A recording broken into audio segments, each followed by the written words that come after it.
Episode 163 of the 4x4 podcast is brought to you by Artemis Overland Hardware.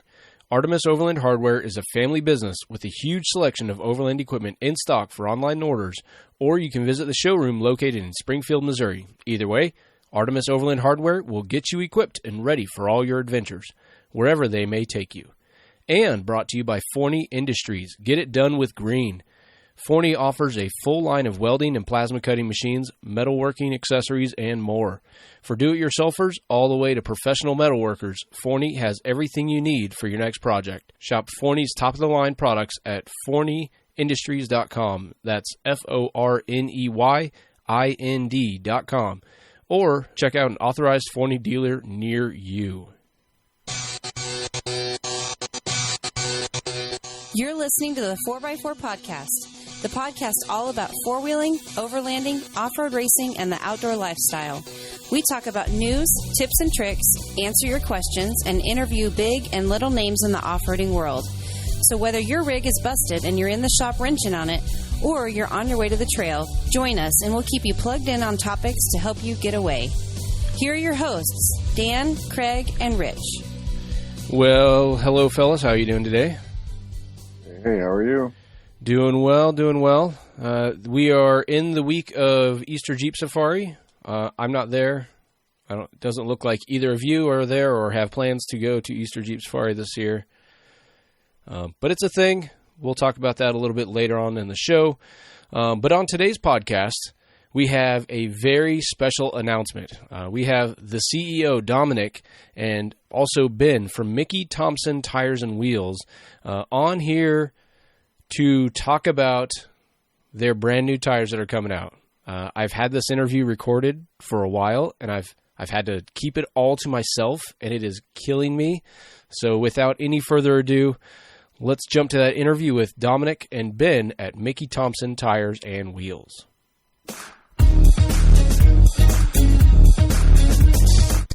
Tonight on the podcast, I'm very excited to have Ben and Dominic from Mickey Thompson Tires. How are you doing tonight, gentlemen? Fantastic, Dan. How are you? Great.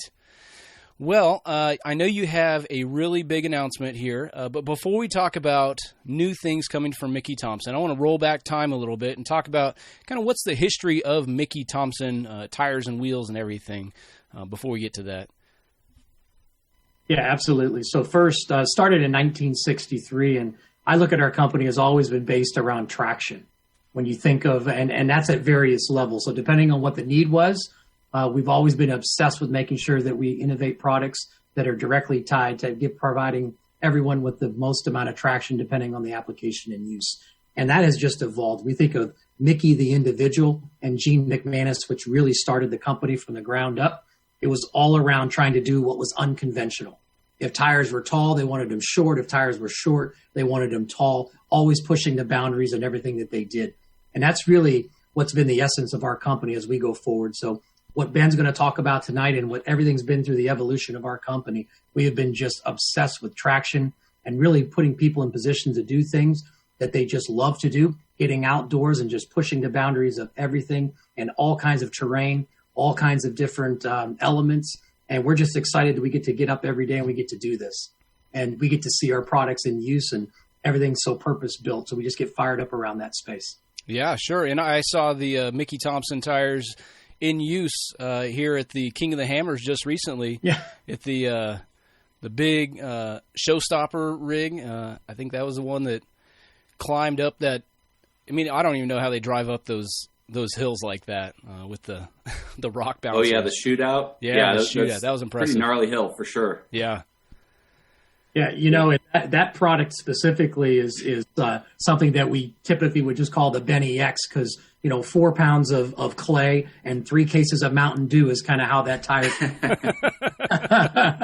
So Benny can certainly talk a little bit about that, but it's just what keeps us going. Think about what's possible, and then you always push yourself beyond that.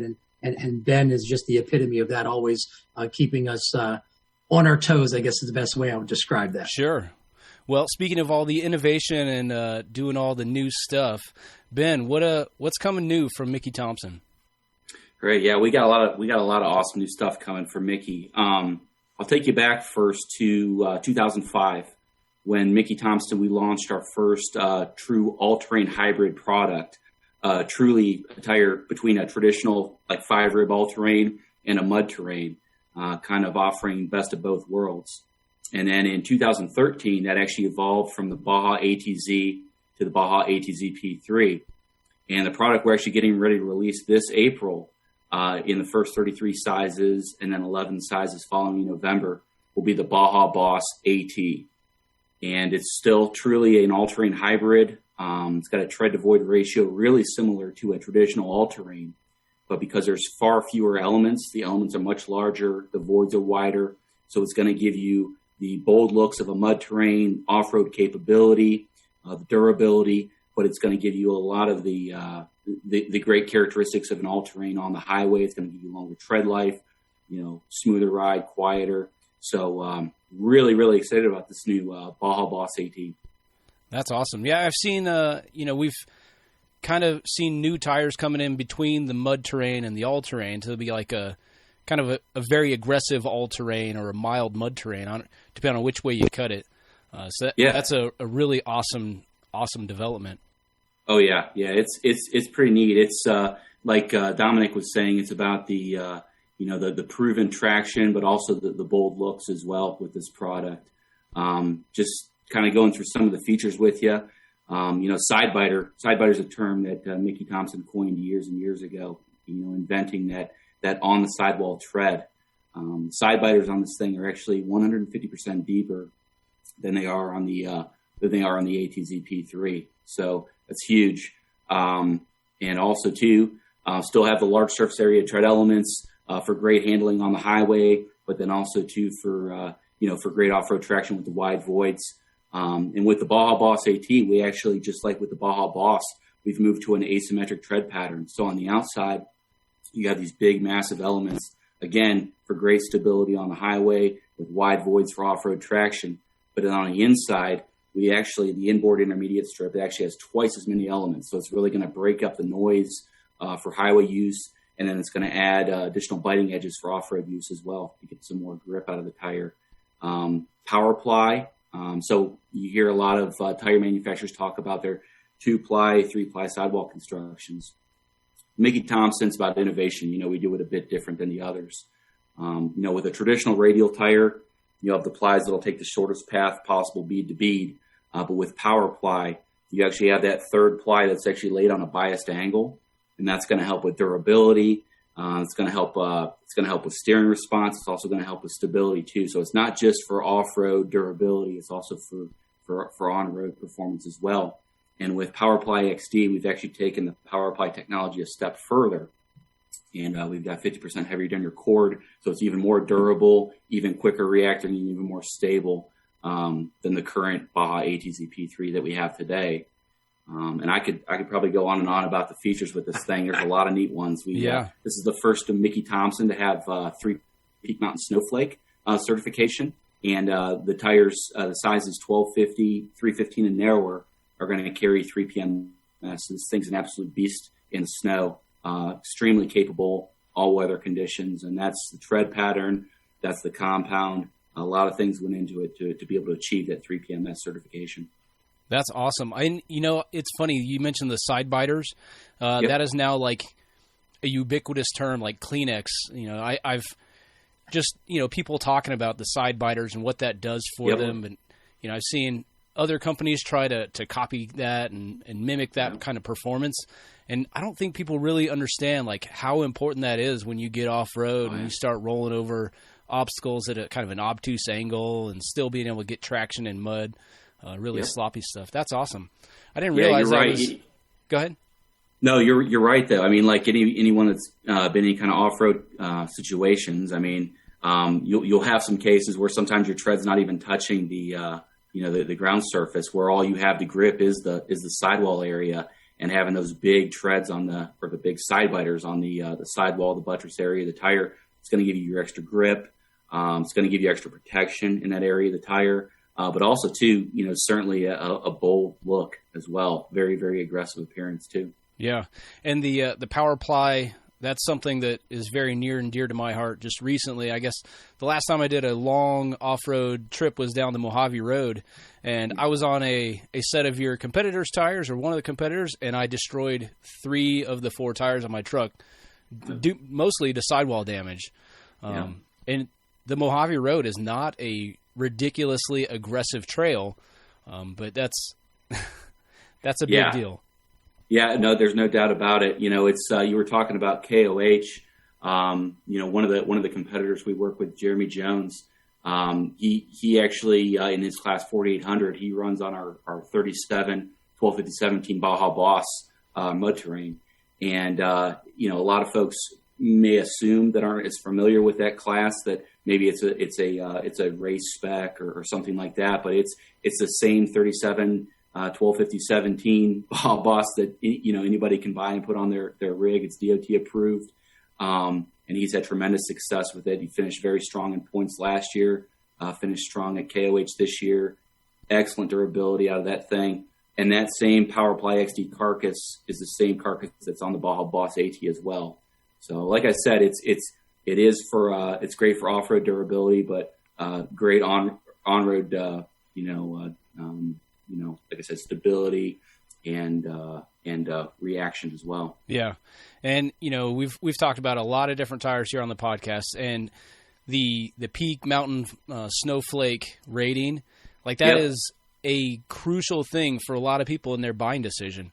Nobody wants to get a tire that's going to require them to stop and swap out to chains or be hazardous for them and their families when they're, just cruising up and down the mountains in the wintertime. Yep. No, exactly. It's funny. It's one of the things with the ATZ-P3. One area we knew we needed to potentially improve with that product was that all-weather traction, and that could be off-roading in the mountains, but it also could be somebody with a high-powered, torquey diesel, or a Roush F-150 with a blower on it, or a Raptor, or anything like that. Maybe one of these Jeeps with the new 392. Oh yeah. A little bit of torque, and you get in some cold, wet conditions, and you need something that's going to give you that undisputed traction. And Mickey Thompson's got it with this new Baja Boss AT. Oh yeah, that's all that horsepower, all the things that go into a vehicle. It all comes right down to the traction. That's the only thing actually keeping somebody in contact with the surface to move them forward, or to continue moving forward. So that's pretty awesome. And if something is standing up to the test out here at King of the Hammers, that's legit. Yep, no doubt about it. Yeah, so you said these are being announced in April. They're coming to market. Are people ready to buy them? Yeah, they're actually they will be available starting the first Monday in April for consumers to purchase. We'll be launching the product with 33 sizes initially, and then we're going to have 11 additional sizes coming in November. So a total of 44 LT sizes. Which is the largest light truck lineup that Mickey Thompson's had to date. And, something's kind of neat with the sizing that we do at Mickey Thompson that's a little different than the others. Again, kind of goes back to the innovation, is unlike a lot of other manufacturers that develop tires so they'll work great on anything from a Wrangler to a 1-ton diesel. For several of the popular sizes, we actually offer a lower load flotation, which is great for a Wrangler or a half-ton or a lighter duty pickup. A lot of times it can be lighter weight. It's going to provide all the needs that lighter duty application needs. And then we'll actually have an LT metric equivalent that's going to provide an increased load for like a 1-ton or 3/4 ton, etc. So we're not just trying to force Wrangler owners to put a tire on their Jeep that's intended for a diesel. We kind of have, I guess you could say, something for everybody in our product lines. So there's, the 33 and 35 1250 17s, 33 1250 and 35 1250 18s, and then the 33 1250 20 as well. We have both essentially the flotation and the LT metric version of that in kind of variable loads. So yeah, that's awesome. And with the Ford Bronco coming out, I think the market's already shown that everybody wants 37s and going larger, and it's becoming, it used to be 33s, then it was 35s, now 37s. If you're not running 37s, you're probably not going to make the trail with everybody else. Yeah, isn't that crazy? Yeah, it's I kind of remember when 37s were becoming a bigger deal, and now 40s and even beyond. You know, I mean, we actually we have, if it's not the world's tallest, it's got to be up there. Our 58-inch Baja Pro XS, 58-inch diameter, pretty big, big tire. That's a giant tire. Yeah, it's massive. Me being in the Army, I'm around those kinds of tires all the time, and every time I walk past one of them, I'm like, holy moly, this thing is ginormous. Yep. Yeah. I would be remiss if I didn't mention, Dan, that Ben and the team have been very, very busy. If you look at going back to 2019, if I fast forward to the start of 2022, we will have completely revamped our entire light truck offering. And when we talk about just innovation and what we can do better, we're always challenging ourselves because we feel we set the benchmark. That's awesome. Yeah, and one of the things I noticed, I was looking at MickeyThompsonTires.com earlier, kind of get some of the history. This is a very American company, designed very much so. and manufactured here in the United States. That's very uncommon. It is something that we're incredibly proud of, and we look at that, and you'll start to see as we continue to advertise and drive that message. I mean, American-owned since 1963 is near and dear to us. We're very proud of that, and we're going to continue that. So we're just excited about what we really think that message resonates very, very well with consumers. Absolutely. Yeah, there's definitely a swell here in the last few years of trying to buy American. Most of the listeners of the 4x4 podcast are here in the United States and North America, and that's something that's very important to me and to the listeners. So that's great. Well, gentlemen, is there anything else we need to share? I really want to thank you for your time. I know I kept you guys up late over on the East Coast. No, we're glad to be a part of this. We really appreciate the opportunity. We're so excited about this. And I've said this many, many times leading up to it, to the organization. This is the single most important product launch that we've had in the history of the company, and all the effort behind that and all the innovation that's going to drive this. We're excited. I can tell you that the pre-orders from the trade are far exceeding any expectation, and we are sold out to the nth degree, and we're going to keep making more to meet that demand. So we're really excited about the buzz that's starting to really create underneath this product. That's outstanding. And so when people are ready to buy them, where can they find Mickey Thompson Tires? Well, I think our website, at least to begin with, if you're looking for a retail, our dealer locator really is comprehensive. It gives you an opportunity to go out there and just Google it, and I promise you're going to find it. Yeah. Okay. Well, I know people, it's tough to buy tires online based on a picture. I know some people like to see them and touch them. And, when you really see the tire in person, it gives you a good understanding of what it's going to look like on the vehicle. But I'm really excited to see this one come out. So and you'll certainly see as we get closer to April, and obviously the product launches, you will start to see this on the trail, and you'll get an opportunity to go up and grab it and hug it and do all that fun stuff.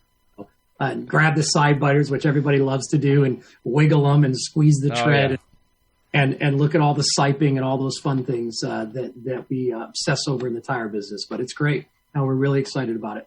Very cool. Well, I'm glad to see a company that is filled with enthusiasts bringing an awesome product to market here. Absolutely. We really appreciate the time this evening. Thank you. All right, gentlemen. Have a good night, and I'll be looking out for those new tires. All right, Dan. Great. Thanks, so much. Dan.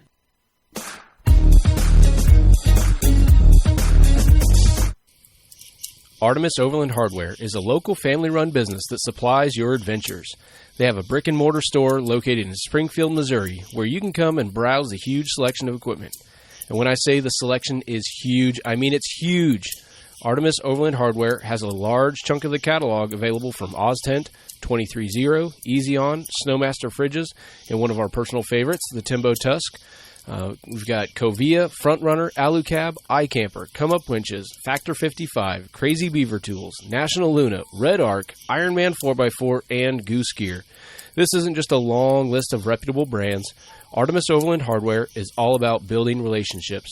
Relationships with customers are absolutely important.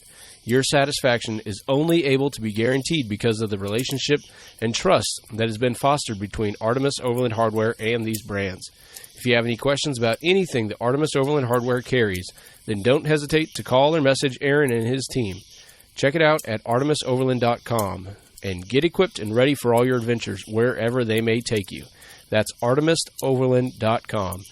ARTEMIS overland.com. Check them out, hit them up on social media, and say thank you for their continued partnership with the 4x4 podcast. Forney Industries. Looking to take your welding to the next level? Forney Industries has been a family-owned company focused on innovating top-of-the-line metalworking machines and accessories since 1932. From solving the simple need to repair metal in the 60s to crafting thousands of products for a wide spectrum of metalworkers today, catering to the ever-changing needs of the customers has always been a top priority at Forney Industries. For beginner welders like myself to DIY enthusiasts, Forney Easy Weld line of machines takes the fear out of welding. For intermediate to experienced welders, the Forney line of machines will get the job done at the right price. And if you need to level up, for professional advanced metalworkers, the next generation of Forney machines were developed, testing and then trusted by Forney engineers to allow you to weld thicker materials for longer periods of time. Whatever line you choose from, Forney's green machines are sure to impress. Forney also offers exceptional metalworking accessories, including double-sided flap discs, auto-darkening helmets, welding gloves, and much more. If you need shop tools, Forney has you covered there too. Battery chargers, pressure washer parts, air fittings, and much more. Whether you recognize the classic red welders from the 50s and 60s, the iconic Forney green welders that they have today, or you've been with them through it all, you can trust Forney's products have been crafted with customers in mind for the last 89 years and years to come. Visit your local Forney dealer or ForneyIND.com to shop Forney products today. All right, so there's one of the things at Forney I just realized, the double-sided flap discs. That's brilliant. Being able to use both sides, like without having to remove it, like why have I never tried this before? You know what I'm talking about? Oh yeah. Oh, that's a game changer. Why? As soon as I've depleted my current box of flap discs, I'm definitely going to get some of those double-sided ones. That's super smart. Oh, well, speaking of in the garage, Craig, are we getting closer to the YJ being on the wheels, rolling around under its own power yet? Well, it's on its own wheels. Okay. But moving under its own power? No. No. I'm just tired of my life getting in my way of my Jeep. Well, and other things come up, family comes up. Yeah. It's a killer. And so far, I'm stuck in the same spot I was last time. Still cleaning the garage out. I have too much crap in my garage. Well, I'm going to keep Simple mentioning the idea of just getting a different Jeep. Yeah, if I could afford it, I would, but I can't, so I'm stuck with what I got. I mean, if Brutal. My accident, well, here's the problem is if my accident didn't happen, I probably would have gotten a new Jeep. Yeah. But with my accident happening, I need a commute vehicle. I don't really want a nice, overlanding Jeep to go back and forth to work with. And also probably couldn't afford it. So I got what I could afford. I was tempted to go try and test drive one recently, but, I didn't. I lost interest. Was out running errands and then just didn't feel like it anymore, but whatever. All right. Well, Rich, I know you've been out driving around doing some stuff. What all you been up to? Well, we just got back went to Memphis and then went down to New Orleans for a few days. Had a blast. Went bow fishing for the first time. That's pretty cool. That's one of the things I've never actually done. Yeah, as far as I'm concerned, that's the only way to fish. That was a blast. It was so much fun. Yeah. We got my son and I both shot at the exact same time and almost the exact same spot, we got a 5-foot alligator gar. It was just over 100 pounds. So Yeah, unfortunately, that was the only fish we got. Yeah, well, that's a lot of fish. I need to put that one in the show notes for this one because, alligator garfish, for one, that is a living dinosaur fish. Like, it is. There's very few creatures walking around on the earth that are as, like, prehistoric looking as an alligator gar. Yeah, and those teeth are crazy. Yeah, and then the fact that it's 5 feet long, weighs 100 pounds, like, that's just a giant fish. Yeah. And essentially armored. Yeah. Yeah, I've had a close encounter with a gar fish. I don't know if it was an alligator gar or if there's different varieties. I think there is. The one I had an encounter with has a more narrow nose, and it swam right between my legs while I was fly fishing. And that's when I jumped out of the Llano River in Texas. So that's it. I'm out. I don't know what this is. They don't have these in Colorado. I'm out. Oh, yeah. So did you keep any of it to eat or like? No, no. We were asking our guy because I'm not real familiar with alligator gars. Does it in fact taste like dinosaur? He goes, yeah, you can eat alligator gar. He goes, but honestly, it's a pain in the butt. He goes, so most people don't. He donates any gar he catches. He just donates them to a restaurant. But no, we didn't catch anything that was really edible. He donates them to a restaurant. So other people are paying for this giant dinosaur fish. Yeah, that's what he said. I don't know if it's true or not, but that's what he said. Interesting. So I got that, and while I was down there, I saw the Big Iron Overland Rally, which is put on by the same folks that do, Chris Holloway, guy that does More Expo. Yeah. He's doing another rally. This one's on the Kansas side. So I registered for that, so I'll head down there in May. It's basically a 3-day camping trip. So that's pretty cool. So where did the name come from? Big Iron Overland. There's I'm going to assume here. There's a huge, basically a digger, like a dredge thing. Yeah. Well, no, what was it? I'm going to have to Google it while we're talking because I can't remember what it was used for. But it's called Big Brutus. But it's a basic, huge electric shovel. Huh. That was used in the 60s and 70s. So. Interesting. But it's still out there, and they've got basically camping right around it. Apparently you can do some kayaking and whatnot around there too. So. Well, that's cool. Should be fun. Yeah. Yeah. Well, and May's not that far.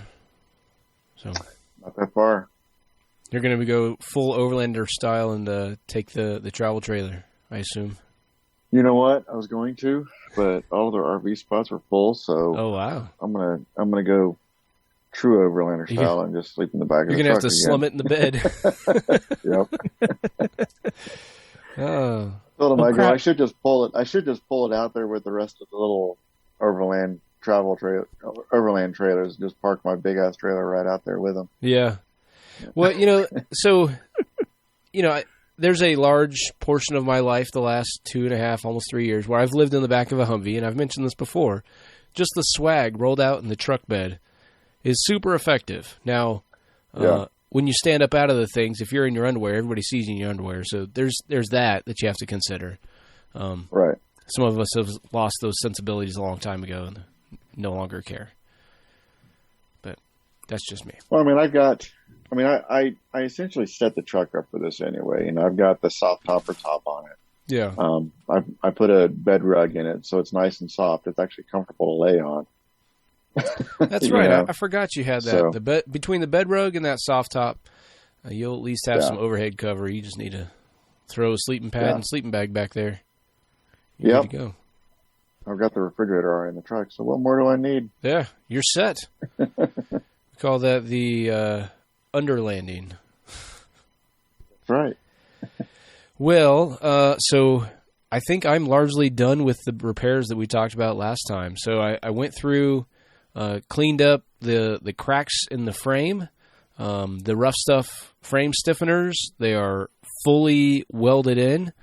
And since I was in there, I realized like the coil springs were toast, so I went ahead and ordered those Skyjacker ones. They're the dual rate 8-inch lift springs. So Right. I no longer have the rubber spacer on top of my 6-inch lift springs. So that's done. I put the Metal Cloak, the Duro springs, so it's a little more progressive. It's not that hard polyurethane bump stop. When you hit those hard poly bump stops, you definitely know it. Oh yeah. And I cycled the suspension up to where the bump stop meets the Duro spring, and I think I've got it dialed in.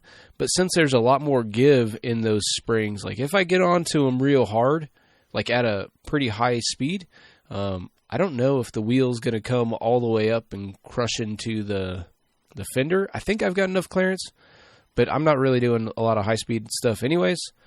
If I do a slow speed crawling and the tire makes contact with that inner fender stuff, I think it'll survive anyways. So now I'm just trying to clean up the little things that have just been, neglected. So we're getting ready to go on a trip to Death Valley, and we've kind of plotted out two different routes, doing a western side and an eastern side. And the eastern side of Death Valley is the more touristy stuff. The Death Valley Road, for anybody that's listening, has like all the ranger stations and all the major attractions. So like Badwater Basin, where you're below sea level and you look up and you see the line on the rocks where that's where sea level is. All of that kind of stuff is along the east side. The west side is your more overland focused type of stuff. There's a lot of roads that are not as maintained, and there's some that are just not maintained at all.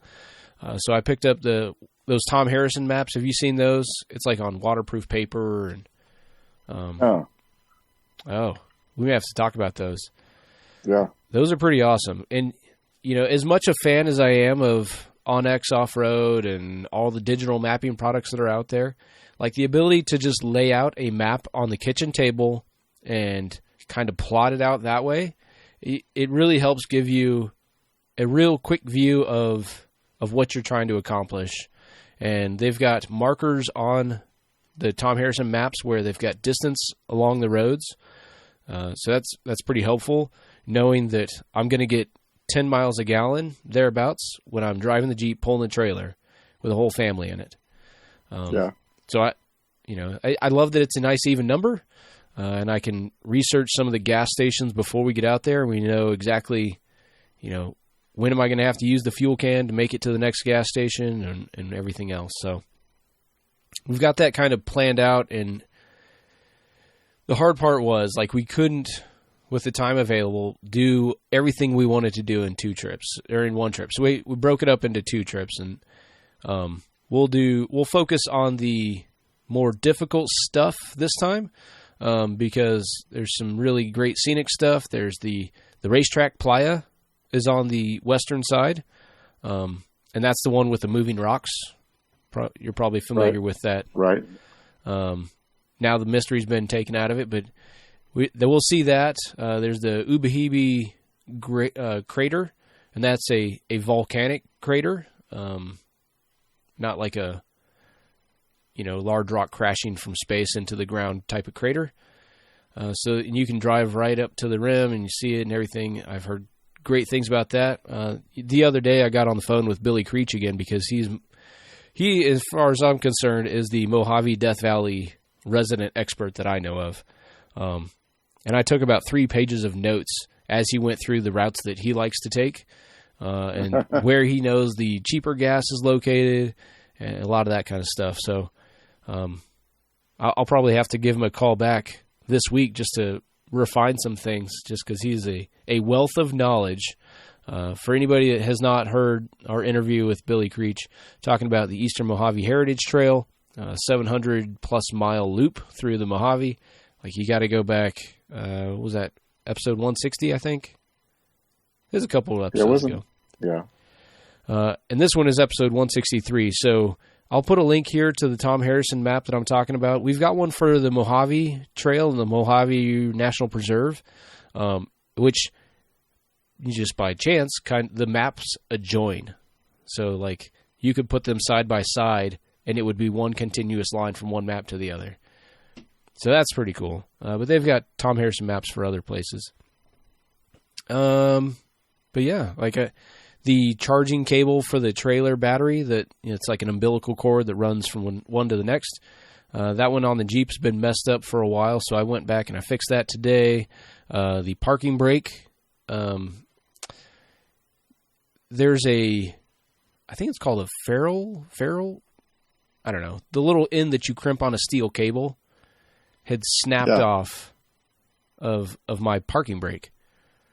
So I went back and with the new steel cable, doubled it over, and I used a couple of those the wire clamps, so that way there's no little nub that's going to just slide off. It's actually a loop, and it's clamped on, so it's got some good clamping pressure. I'm not worried about the parking brake failing, which is going to be helpful since I'm going to be pulling the trailer. And to make the kids a little more excited about riding in the back, I've already got that extra seat back there so they can spread out. But, there's no charging plugs. I mean, Jeep Cherokees barely had cup holders for most of their life, let alone charging ports in the back. So I've got a couple of those that are sitting in the mailbox. I got to go and pick them up here as soon as we're done recording. I've got the wire run and everything. I do need to cut out like a plate to where it's going to like cover up the ashtray because it's a 99 and they have ashtrays still in vehicles. So I've done the ashtray delete in favor of USB chargers for the kids. I did the ashtray deletes in the past. They became coin holders. Yeah. Well, I mean, this one, the little tray itself, like it was cracked and it's gone. I have no idea where the tray itself is. It's just this little blank with an indentation on it. So I pulled out the entire center console. It's actually upside down in my garage right now because I've got the there's the furry comb thing where the parking brake goes. Like that was snapped off and just kind of floating around on the floorboards. So I've JB welded that back in, and I got the JCR center console bracket. Anybody who's had a Cherokee is familiar with this little plastic thing that snaps the second you put your elbow on the center console, and then for the rest of its life, it just kind of wobbles around freely. So now I've got a steel bracket in there.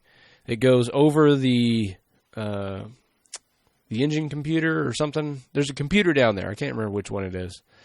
And then above that is the air vent tube. So this bracket kind of goes between those two things. And then the center console, the insert screws into the top of the bracket. So now it positively held down all the way to the floor, and it won't wobble around anymore. So that'll be nice. There you go. I've never had a non-wobbly center console.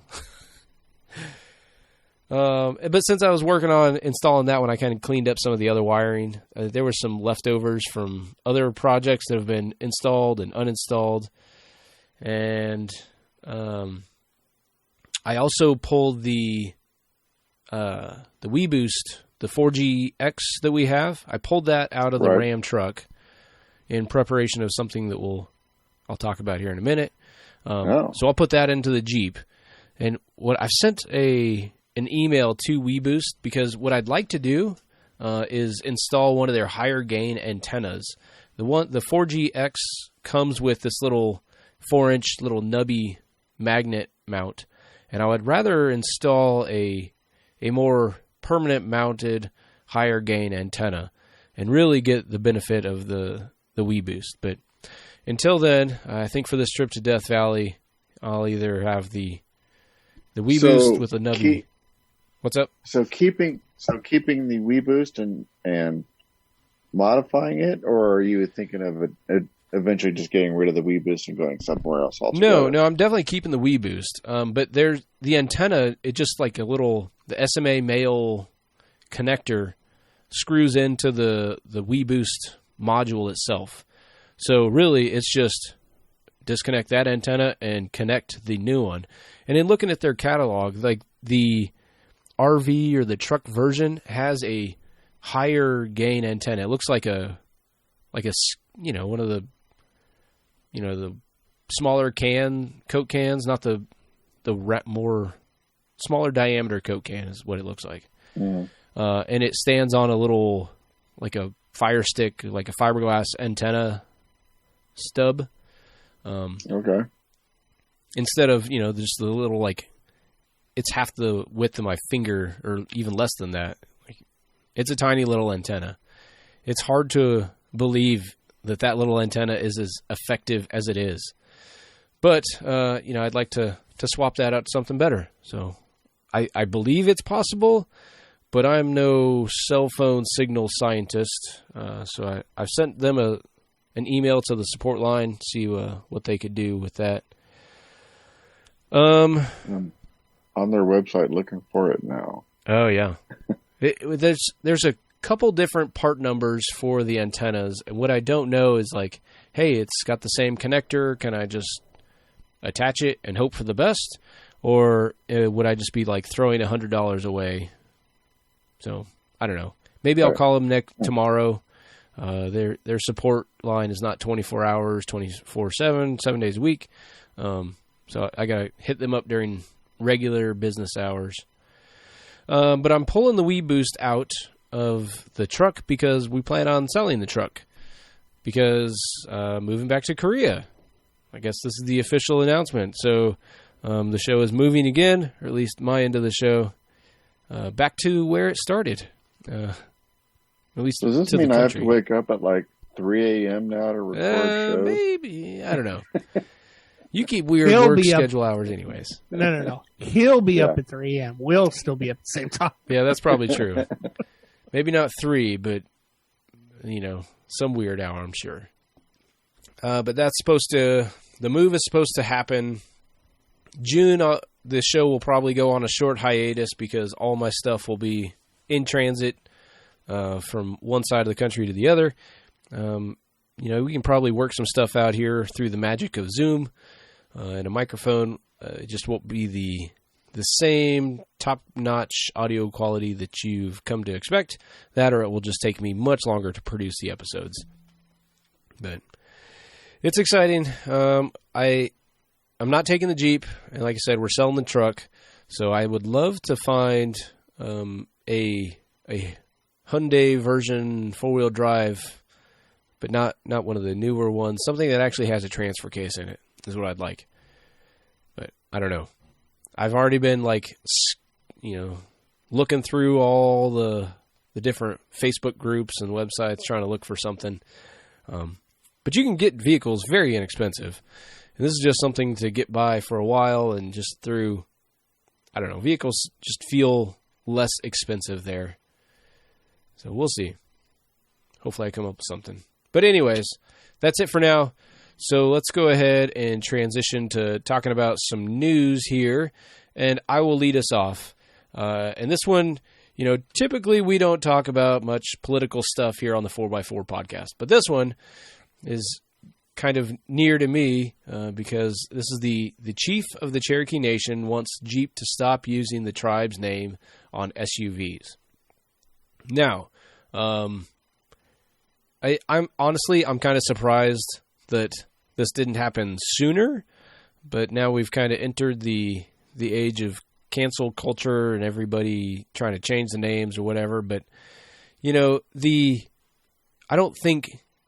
I'm certain that Jeep was never intending to be disrespectful to the Cherokee Nation. I think instead this was it's the same reason the Army has named helicopters after different Native American Indian tribes, because this is a strong name and it should be held in high regard. But I guess, Cherokee Nation doesn't even want to get back pay, or maybe they do. I don't know. They just want Jeep to change the name. So, I don't know. What do you think? How about you? You go first, Rich. Well, here's the thing. It's like, no matter what the intent of it is, whether it's to honor or as a marketing scheme, either way, even if it is to honor, if who you're trying to honor doesn't find it honorable, Yeah. then that's where your problem lies. So, if the Cherokee Nation wants them to drop the name, then, the right thing to do is to drop the name. Yeah. Well, they didn't have a problem with it when it was the XJ. Now, Well, it was never. Just saying. So, a little bit of history. If you go back to the 70s and 80s, the Native American culture, there were like, less than 300,000 Native American cultures or Native Americans. Yeah. So that's when it became really popular to start naming stuff after Native American tribes and stuff. I may be way off here. I'm just going from what I remember reading a long time ago. That's where it became popular to start naming sports teams and automobiles after Native American tribes to try to and capture that. So, I mean, there's a little bit of history on it, but like I said, it really doesn't matter whether it's when you first name them or 50 years after you name them. If that tribe now finds it offensive, then you can't argue with it. Yeah. If it's offensive to them, it's offensive to them. So Yeah. it's not us to say, well, you can't say it's offensive to you 50 years later. Well, It I doesn't know matter. Jeep retroactively sent me their trail rated badge to put on my Jeep XJ. Are they going to just? I mean, I'm perfectly fine just going with the 2-letter code names for all the Jeep vehicles. Like if I have to peel off the Cherokee name and put an XJ on there, I'm fine with that. Well, see, that's when I'm like, okay, there's 45 years of Jeeps. Jeep Cherokees, Grand Cherokees. Yeah. Really? I mean, I can understand, but how do you know the whole nation is offended by it? Or is it just the chief now? Is it the new chief now? Yeah, I mean, Okay, do they expect Well, them to go? Do you expect them to go all the way back and rename all these Jeeps? This is No, ridiculous. I don't know. It's yeah, just there's not going to be any name. renaming. No, there's not going to There's- be any renaming, but keep in mind, there was a period where there were no Jeep Cherokees. I mean, when did they bring the Cherokee name back? Was it 2000? God, when 13? 13, 14. Something like that? Yeah. So, it was gone for a while, and then it's been recently brought back. So, Yeah. Yeah. Well, I- so and- they've also there was the Wrangler trim level that had, was it the Big Chief or the Wrangler? So the Chief, it was like the baby blue looking one. So yeah, but interesting. it's like a name. It's just a name. well, it's not just a name to them. Yeah, but it's still just a name. Yeah. It's like Craig. It's like Dan. It's like Rich. Yeah, but if There's more than just one of us out there. we called that busted down YJ the Craig versus like the John, I would prefer The that reliable. much. I prefer that much more than the Cherokee. I do agree with the nation on the new Cherokee. yeah, But I'm offended by that you know. as well. yeah, a lot of us are. Yeah. But No, you're absolutely right, Craig. Not every member of the Cherokee Nation may be offended by it, but the chief is speaking for the Cherokee Nation. Yeah. He's that's the representative of their nation. So, my only issue is he should have said it a long time ago. It's been, let's say, like you I said, said, 2013? To Yeah. me, it's too late. It's the name. It's the Yeah. name. Now, if this goes out of production, they decide to take this truck out of production. well, fine. they're not going to take. Don't it call out you the next. Yeah, but I mean, when they They won't decide take it out to of production, restyle they'll this, just rename it. Maybe that can be No, the when they- Commander 2.0. but if they decide to do a style change the name then. Yeah. Okay.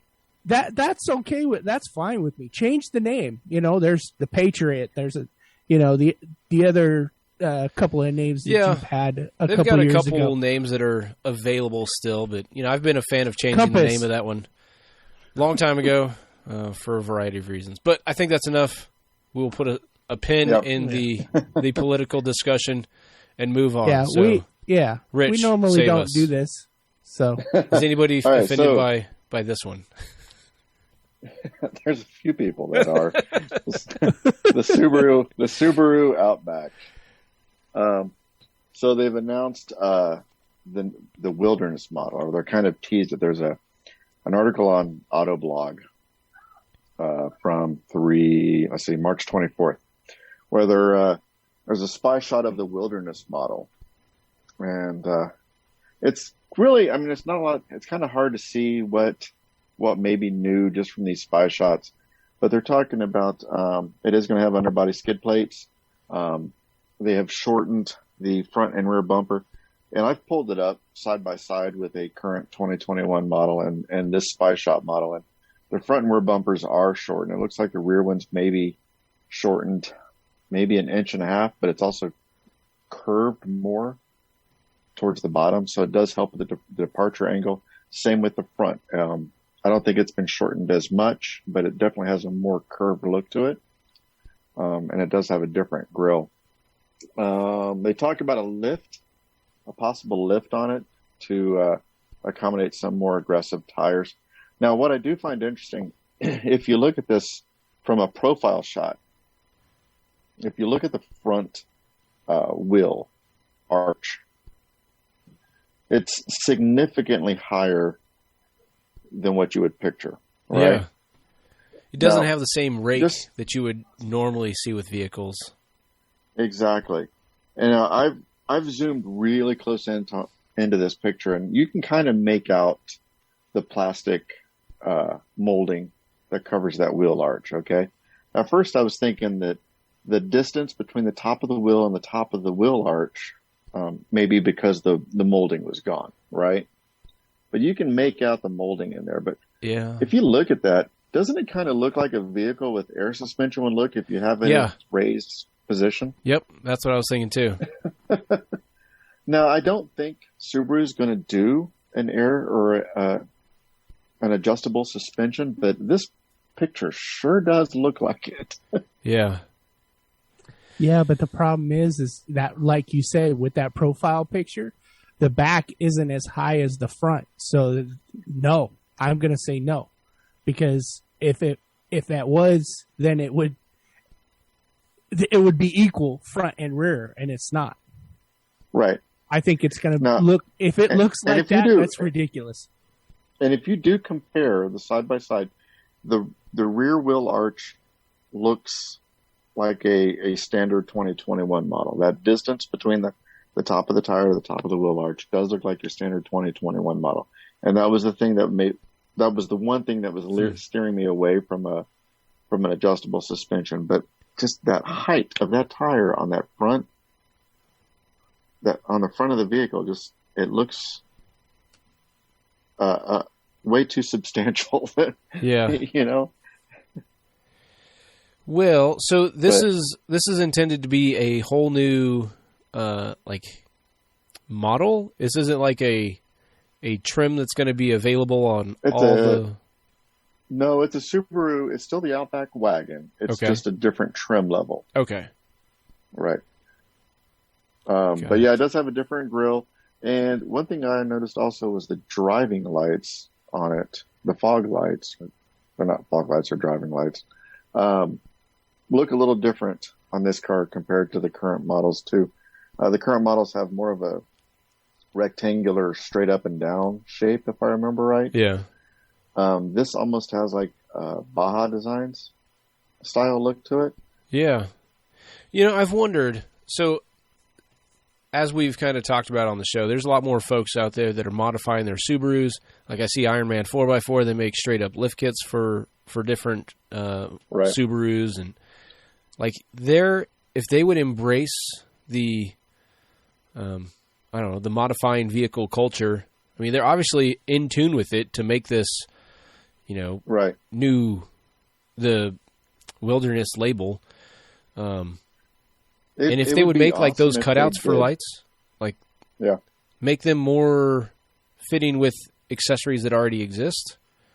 Yeah. Like, I don't know. A lot of people are making their buying decisions. I wish they would, but the people that are modifying their Subarus to that extent, it's such a niche market. Yeah. Unfortunately, but I mean, it would be nice if they did accommodate them more. Well, maybe they're not modifying them because there's not that strong aftermarket support. Well, this is true. Which one? I mean, this is a chicken and the egg conversation here now. Right. Well, you also have to have supply to have support, or demand to have support. Well, I mean, if people aren't buying it, buying the vehicle to do that. No, most people that buy them aren't doing what we do to them, or do with some. Which some of the pictures I took at one of the overlanding events did to some of them. I mean, it's more full custom work. And right. Yeah. Well, this is true of any. I mean, the majority of the people that buy a Toyota Tacoma are going to leave it stock. The majority of the people that buy a Jeep Wrangler are going to leave it stock. It's just the number of people that are modifying him is greater. Yep. Well, interesting. I'm looking forward to seeing that one. I still, I was talking to my wife the other day, like maybe we find a cheap Subaru here to ship over to Korea, or maybe we find one there, because honestly, I've never actually personally driven a Subaru. Which seems odd given the number of vehicles that I've driven for whatever reason. Like, I don't know how that's happened. Maybe I am due for a test drive. Yeah. Well, I mean, there's no secret how much I like Subarus, but yeah. I mean, you're not the only one. There's a lot of people that really love their Subarus. They really are. Like, they've got the whole branding campaign. Like, you get the number. There's a badge that I see on a lot of Subarus, like second time owner, fourth time owner, fifth, sixth time owner. Like, there's a reason these people love these vehicles so much. Yeah. I had one of those badges on the back of my last one. Yeah. Interesting. Well, moving on. Next thing that we got here, like we talked about, Easter Jeep Safari is going to look very different this year, just, thanks COVID. But they've rolled out a bunch of different things. One of them being the Magneto. This is, I don't know. I thought we weren't going to talk about that one. Well, so I'm just mentioning it. It's a thing. One of the things that I've noticed, we were talking about before hit record on this, was like there's a distinct design cue across many electric vehicles right now. Like the Cybertruck has that straight, continuous light bar all the way across. The Hummer Super Truck has a light bar all the way across. The Jeep Magneto has little light pods, but in the 7 slots on the grill, so it forms a straight line between the headlights. Like, I don't know who in the EV world is designing that, like, everybody has to have a continuous light bar, but whatever. Yeah, you'd think they'd have smaller lights. I mean, it is an electric vehicle. You would think you would use up most of your battery with your damn headlights being so like, long. why do we still have this giant open grill in an electric vehicle? I don't know.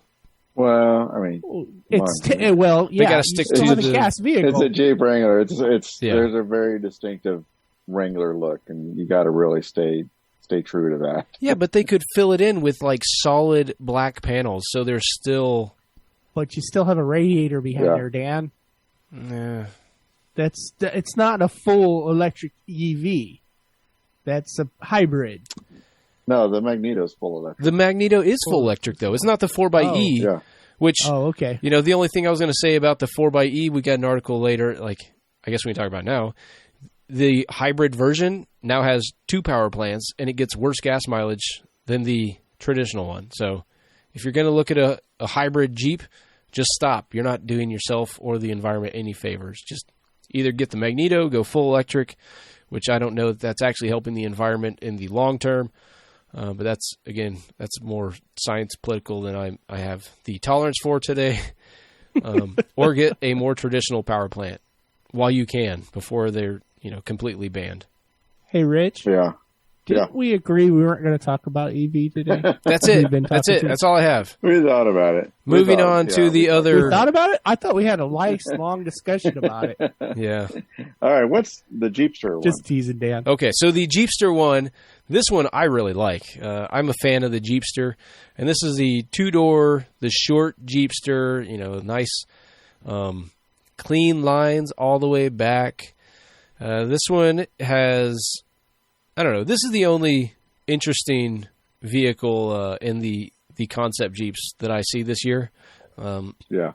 I don't know. I think the Jeep engineers really phoned it in for this year. Blame it on COVID, whatever. But no, they're not super exciting here. This one has the 2-liter turbocharged 4-cylinder with an SRT tune. How do you SRT tune a 2-liter 4-cylinder engine? I don't know, but it's putting out 340 horsepower, 396 pound-feet of torque, 8-speed automatic. So, and it does have a 4-to-1 like the Rubicon. I don't know. They say it's painted in a 2-tone hazy IPA and zinc oxide color scheme. I don't think it looks like a hazy IPA. This looks more like a retro burnt orange, but I'm mostly looks like colorblind. Burnt orange to me. Yeah. And as far as the SRT tune for a 4-cylinder, I think you're forgetting about the Dodge Neon SRT. Oh yeah, the Neon. That's a super popular one in the street racer crowd.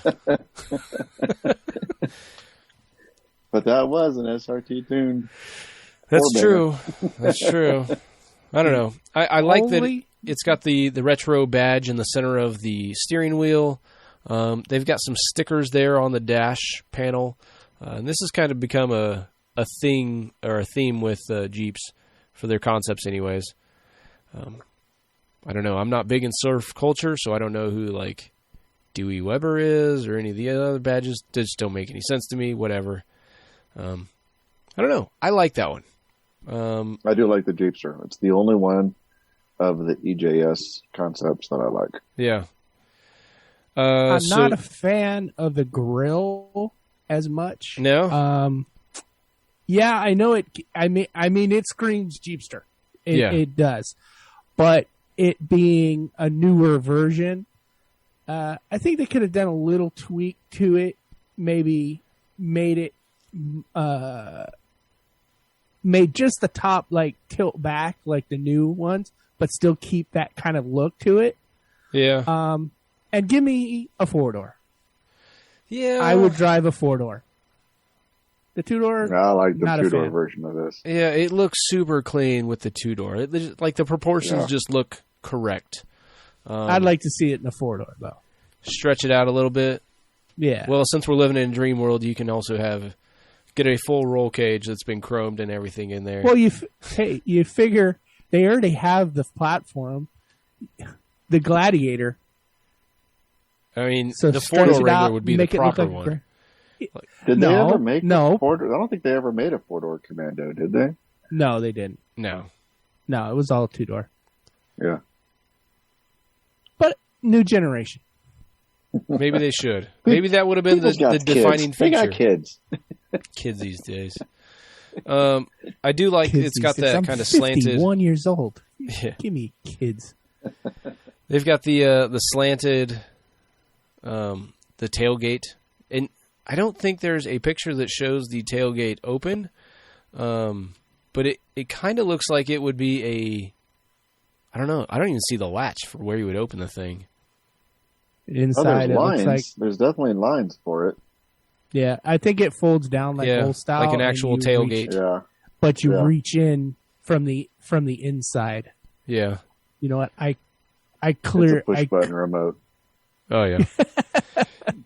Yeah. Hey, it does have the retro styled taillights. I like that too. It's very fitting. I don't know. I like that one. The next one here. The red. I'll let you talk about that one. Oh. And this is bear, not like the big grizzly bear, but like naked bear. Yeah, which I don't get this either. Yeah.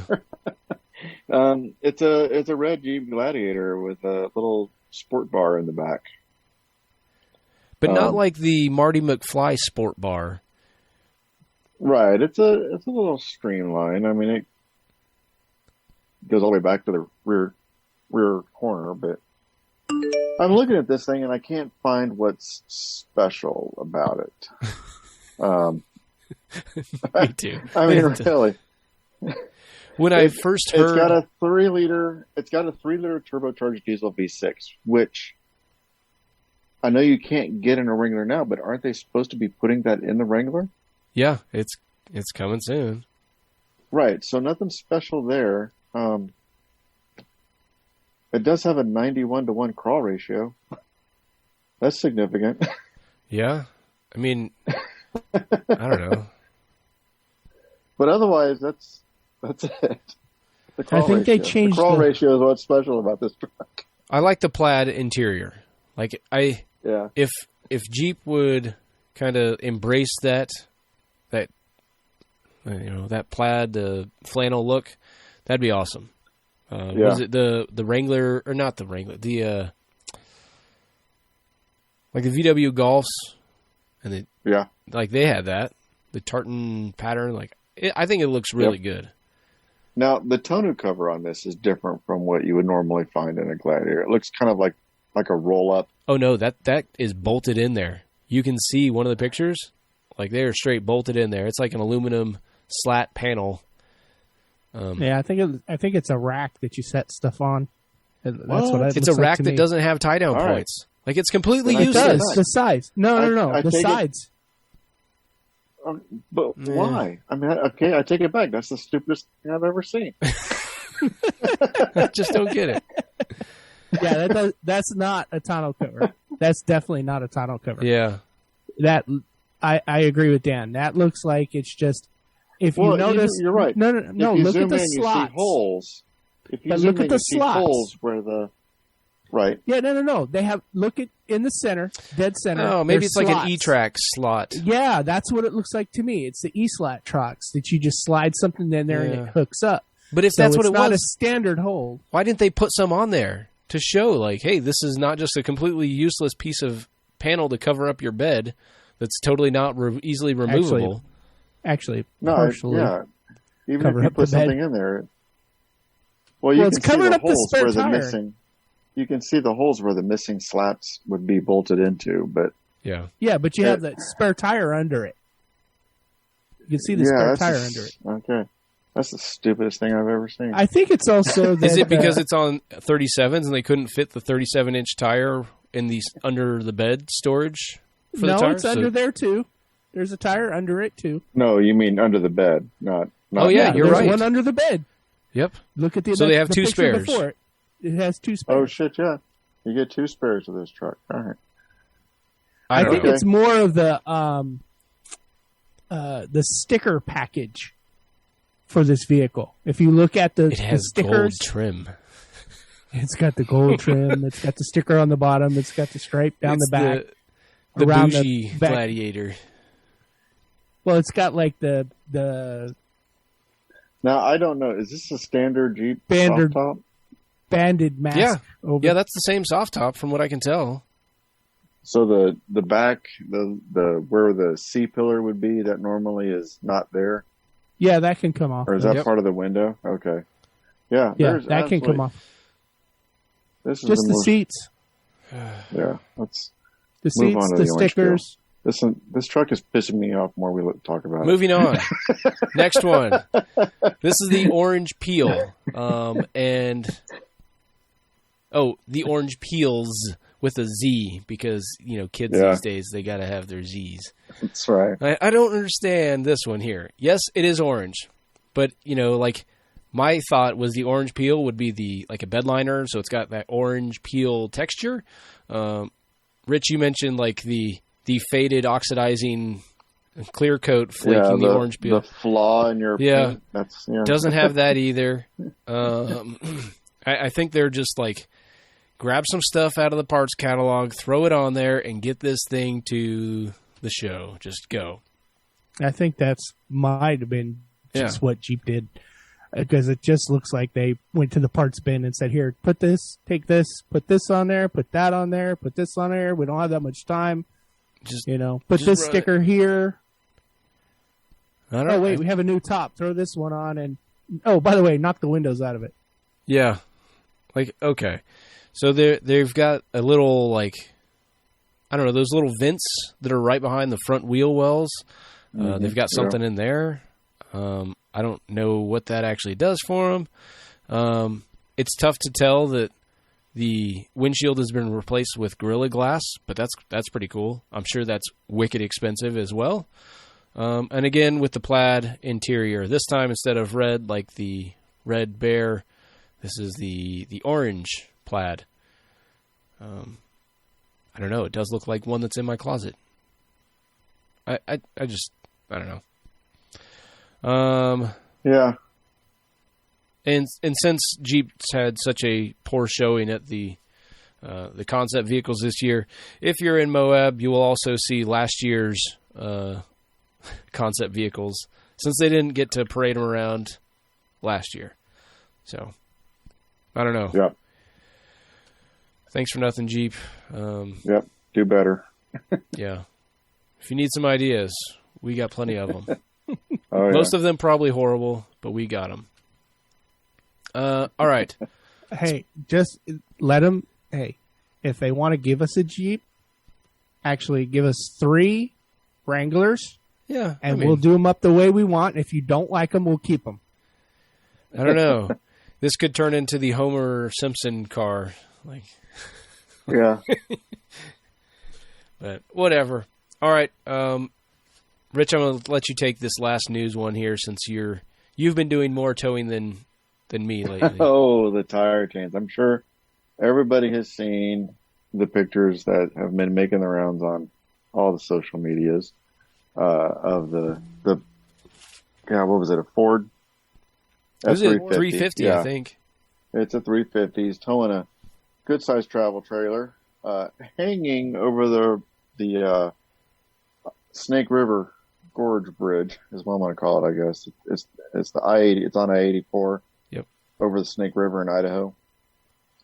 And the truck is being held up solely by the tire chain, the safety chains to the trailer. Yeah. Yeah. Never underestimate the importance of your safety chain. Yeah. So, I lived in Idaho. You've driven over this, Dan. Yeah. I lived in Idaho for a while. I made that trip over this gorge many times. And when you look at the pictures, we'll have links here in the show notes. So head over to the 4x4podcast.com/163 and you'll find the links for this story. And if you have not seen the pictures, it's worth checking out. So the gorge itself is probably at least 3 times deeper than it is wide. So the pictures don't really give a great perspective of how deep it is. I don't think in any of the pictures you can actually see the bottom of the gorge. And I can just imagine the terror that the driver and the occupants are in, as whatever causes them to lose control. And the dog. Don't forget about the dog. Oh, and the dog. I tell you, a dog getting slung around a cab of a vehicle is just going to create complete mayhem. But 2 small dogs. But they bumped into the right-hand guardrail and then pinballed back across the other with enough force that they went up over the top of that guardrail and then just being suspended there by the safety chains. I tell you, the high-angle rescue crew there, the work this one, hats off to them. Impressive. But for sure, I'm going to have to go reevaluate the chains that are being used on trailers. Maybe that's an inspectable item. While you're at it, take a look at the mounting points on the hitch. Oh, yeah. The rear axle is ripped out of this thing, presumably as it went over the top of the barrier. But, man, that's a good trailer hitch. I wonder if that's the stock hitch that comes on that, or if that was an aftermarket one. I'm sure it's the stock one. Yeah. Yeah. Well, we'll know if Ford uses it in its next ad. Our hitch is so strong. I don't know. I don't know if that's a good ad. Yeah. I'll tell you who advertises on here. That's going to be whoever made the safety chains. That's who need to take this advertising. Yeah, no kidding. Well, speaking of safety, have you guys ever used chalk to really determine what is the correct tire pressure for your vehicle? Have you heard of doing this? I have, but it's been a long time. Yeah. So what this is doing is, you put chalk across the entire width of the vehicle, and then you kind of pull it forward and backwards, and you kind of check the wear pattern. Because, when you drive your vehicle on the pavement, it's hard to really understand how much of the tread is in contact. You obviously know if it's too high or too low once the tire is worn out incorrectly. But if you're looking at that chalk pattern on the pavement as you move forward and backwards, you'll get a much better sense of what the correct tire pressure is. And so, this is the kind of thing like there's the recommended tire pressure, but that's with nobody in it, presumably. I mean, I don't know what they're using to determine the correct tire pressure. See, my thought is the recommended tire pressure is going to be assumed that it's a full load. Like, so take my truck, for example. It's a 2017 Ram 2500. Yep. My rear tire pressure is 80 PSI. Yeah. Now, I'm assuming that 80 PSI is for a fully loaded truck, right? Yeah. Do you run it at 80 That's just the way, unloaded? No, I don't. Yeah, because the ride is horrible. Right. Yeah. Yeah. Anyways, so, if you're interested in figuring out for your vehicle what is the correct tire pressure for your daily drive, set up, put all the weight in your vehicle like you would normally drive it on a daily basis, and, put some chalk, just regular sidewalk chalk. You can steal it from your kids or have your kids do it and get them involved, whatever. And then kind of pull forward, straight line, and figure it out. And so the tire pressure from left to right should probably be the same, but front to back may not be the same. So do that as well. And then, I've also seen them do it where you put the chalk on the tire and you just like bring it down on a piece of paper at different air pressures. And then you can really see like how that contact patch changes based on the tire pressure. So it's not just checking the wear pattern, but you can see like, hey, if I'm at, aired down to 12 PSI, what does that look like? If I air down to 5 PSI, is my tire essentially a tractor tread or a tank tread now because it's spread out so far. So right. It's interesting what you can do there. It actually changes the length of the tread, not the width of the tread. Yeah, what I said. The more you air down. I meant the length. If I said width, I was mistaken, but yeah. Yep. And so on that same vein here, have we talked about the Stone tire deflators in the past? If not, I believe you use them, don't you? Yeah, I have them in my glove box, or at least I did until I pulled the glove box off to run some new wires through the console today. Yeah. But I've got them all there and they're ready. So this is things that I've been thinking about when I air down. For off-roading is not going to be the same tire pressure that I air down when I'm pulling a trailer where there's additional weight loaded on the back. Right. So I'm going to have to pay some attention to that because all the deflators are set to deflate to 15 PSI. And, there's 4 of them, so I just put them on there and it goes down to 15 PSI. But I'll probably have to put some air into the rear tires to account for that. Kind of accommodate. Yeah. I do not want to have a repeat of my last Mojave Road adventure with destroyed tires. Now, do you air your trailer tires down too? I have in the past, just to, and really it depends on the type of road surface that I'm pulling on, because I certainly don't want to have more drag, because same thing, it's going to spread out that contact patch on the ground and make the trailer more difficult to pull. But it also... that's a concept that's never made sense to me, is airing down. I don't pull a trailer off-road, right?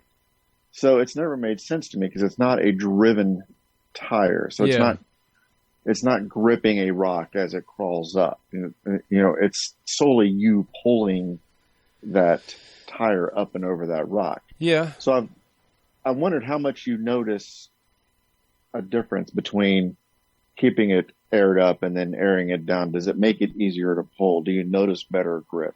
So, you know what I mean? Yeah, no, I definitely feel more drag. Like it is more difficult to pull with the tires aired down.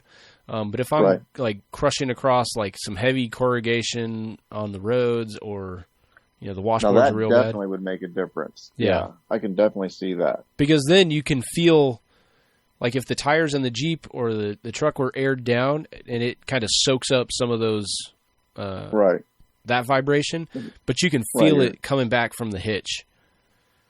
So airing down there kind of... airing down on corrugations is done. I mean, it's going to be better on everything. Yeah. If you're going to drag the trailer through soft dirt or sand, you need to air down. Yeah. You need to air the trailer down. If you're going to be on a hard packed road and run it, I don't see any... I see maybe a reason to air down the truck, but not the trailer. Yeah. It's not something I've done often. Yeah, because when my buddies, we used to go to Pismo all the time. We're out there on the sand. People are airing down the RV trailers. Their toy haulers and stuff. They're airing the tires down, because if you don't, as you're pulling it, it plows and plows that sand up in front of the tire. Yeah, and the tire actually doesn't spin. It spins slower. And it drags really bad. It makes big ruts in the sand. Yep, that makes sense. I say soft dirt and sand, you need to air down. But if you're on just an old fire road going up to a campsite, I don't. Yeah. We don't air when we're going up camping. Like when we went up to the Rubicon for a Rubicon trip. A long time ago, went up for a trail cleanup, and we went to our campsite. My buddies didn't even bother airing down the trucks, but we drove on a fire road to get to our campsite, and then we aired down the Jeeps, and then went wheeling, of course, from there. Yeah. I really don't have a ton. We don't have sand around here. My only sand experience is, going surfing in New Smyrna Beach in Florida, just, my Ford Ranger. So I don't have a ton of sand. So I don't know sand for anything. Yeah. Well, I know some of the routes that we're looking at in Death Valley have lots of sand. Billy Creech was telling me, like, there was one time where he was going through and they were plowing up feet of sand. He just happened to be behind a road grader and pushing up feet of sand to grade the road back down. And that doesn't surprise me at all. This last 2 weeks I've been out running around the desert in my work truck, meaning the Humvee, and there's some sections out there that was like super, like the moon dust, the silt, super fine, like talcum powder style dust. And man, it's such a low traction environment. Like it kind of felt like I was driving in snow again. I don't know. It was fun, but it's so much dust. You cannot stop. It would have been miserable. I was probably driving through 12 inches of silt. But. And a metal stake or something was in your tire? Yeah, I may have. I forgot about that. There was a giant. How could you forget that? I mean, he runs through a lot of stuff. He gets a lot of stuff in Benjamin tire. This was the 9th tire that I've destroyed since moving down here to Southern California. 9. You're not, the reason why you forget about it is you didn't have to pay for it. That's true. Those are expensive tires. I definitely call the motor pool and say, "Hey, I need another tire." Yeah, another one. What are you doing, Dad? Another one. Well, and to be fair, there was a crew that came out. Like their sole job is to go and pick up broken down trucks and replace tires in the desert. And they came out with a Pro Eagle jack, and it had not been serviced properly, so did not lift to its full height. Whether or not that was a problem with Pro Eagle itself or just, Army dudes breaking Army stuff. Do more Because like they that. have a crew that just follows you. I mean, one that's actually assigned to you and just follows you around. Or, Not me per se. There's been many other people break down. or At are least they the silly going moves, to? they're going to have to. So it's funny. The same day, there was a guy driving an LMTV, so the much larger Stuart Stevenson big truck, and he had driven over a piece of shrapnel from an artillery round or something, and that thing was like a foot long and like just completely skewered the tire. So mine, in comparison, was nothing compared to that. That's a much bigger, All right. heavier tire. Whatever you say. Yep. Besides, I forgot about that already. Moving on. Nothing to see here. So in this segment, we talk about big fans of Onyx Off-Road, mentioned it already. This is featuring the Washington Backcountry Discovery Route Section 4. And this is looks like a pretty nice section. It's only a 4 out of 10. But the nice thing about Onyx is that it kind of shows exactly what's required. So here's where, I'm going to have to ask somebody who's done this because it's rated a 4 out of 10. However, in the vehicles that's recommended, it's high clearance ATV or high clearance 4x4 ATV or dirt bike. It does not have the Overland icon there. So is this like Jeep Road 4 out of 10 and Overlanders need not apply, or how does that work? I don't know. I don't know who Austin Vorwald is. He is the guy that submitted this trail. It's got some pictures in there with lots of snow on it. Looks like it's something that I would enjoy. I just thought it was kind of interesting on there. But I did some route planning earlier this morning. Like I said, laid out that big paper map, and then I transferred that route onto Onyx on the computer, and then opened up my phone, and the the route that I had just saved is instantly available. You just hit the sync button, and there it is. So that's pretty nice. And I've color-coded it, so I know, hey, this section is like this, and this section is more like this, so I can more visually understand, hey, this is a good time to probably stop, let the kids out, maybe change air pressure on the tires, whatever. So a lot of interesting things that you can do. And if you want to sign up for Onyx Off-Road, I am a trail guide for them, and so you can use our link, and I'll get a couple bucks for you signing up. I think it's $30 right now for the whole year. Use our link, the 4x4podcast.com/ONX for Onyx, and our friends there at Onyx, they'll take care of the rest. And I think that's it. I didn't include any feedback, so we'll save that up for another show. And as a reminder, we are proud members of the 4x4 Radio Network. Head over to 4x4radio.com. You'll find a huge playlist there with all the shows from the other shows on the network.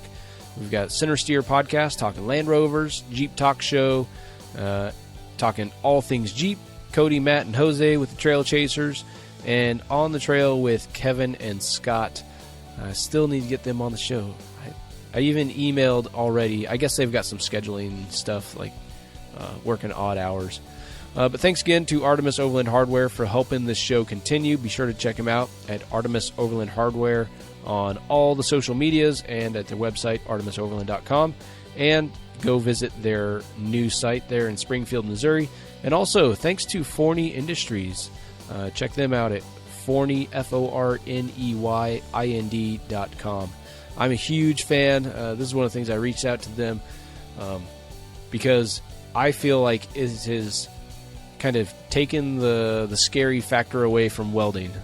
It's very accessible, easy to use, and even a amateur like myself can get really great results welding. So it's really a great thing that I would recommend everybody check out. If you have any feedback on this show, you can email it to us at the 4x4podcast@yahoo.com. We are on the Facebooks, the Instagrams, and the Twitters at the 4x4 podcast and all those places. You can leave a voicemail for us at 719-924-5337. That spells Jeep. Don't tell our Toyota friends. And you can also use the SpeakPipe tool there.